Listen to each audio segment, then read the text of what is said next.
universal dan fundamental, seperti keadilan sosial, kemanusiaan, dan ketuhanan.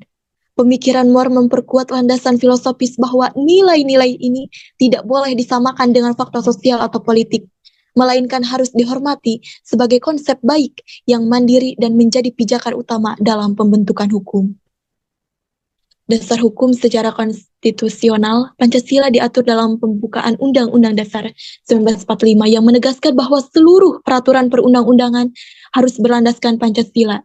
Ini merupakan dasar hukum formal yang menguatkan filosofi hukum yang berakar pada nilai-nilai normatif yang universal dan hidup dalam masyarakat. Pemikiran Moore dan mazhab sejarah secara bersama-sama mengkritik positivisme hukum yang hanya melihat hukum sebagai aturan tertulis tanpa memperhatikan nilai moral dan konteks sosial. Mereka menegaskan bahwa hukum harus mencerminkan nilai-nilai moral yang hidup dan tidak dapat dipisahkan dari konteks historis dan budaya masyarakat. Lalu selanjutnya, bab ke-6 yaitu tinjauan kritis pribadi. Makalah ini mengangkat tema yang sangat penting dalam kajian filsafat hukum, yaitu pemahaman berbagai mazhab dalam filsafat hukum, sekaligus mengkaitkannya dengan pemikiran etika normatif dari George Erdős Moore. Pendekatan ini cukup menarik karena menggabungkan dua ranah kajian yang saling berkaitan, yakni filsafat hukum dan filsafat moral. Makalah ini menurut saya berhasil menguraikan berbagai mazhab yang tadi sudah disebutkan sebelumnya. Dalam filsafat hukum secara komprehensif termasuk tadi ada aliran hukum alam, lalu positivisme, utilitarianisme, dan lain-lain yang menunjukkan pemahaman mendalam terhadap keragaman aliran dalam filsafat hukum.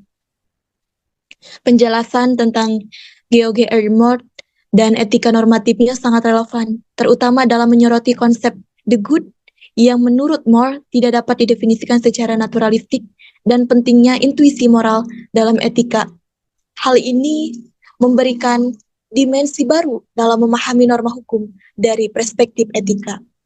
Makalah ini juga menegaskan bahwa etika menurut Moore adalah nilai luhur kemanusiaan yang menjadi kewajiban manusia sebagai manusia. Sehingga etika normatif sangat cocok untuk dijadikan landasan dalam filsafat hukum yang mengatur tingkah laku dan norma dalam masyarakat. Lalu bab ke-7 atau terakhir penutup ada kesimpulan dan refleksi. Untuk kesimpulannya, pemikiran George Erdős Moore terutama melalui etika normatifnya yang menekankan bahwa nilai kebaikan bersifat objektif dan tidak dapat direduksi pada fakta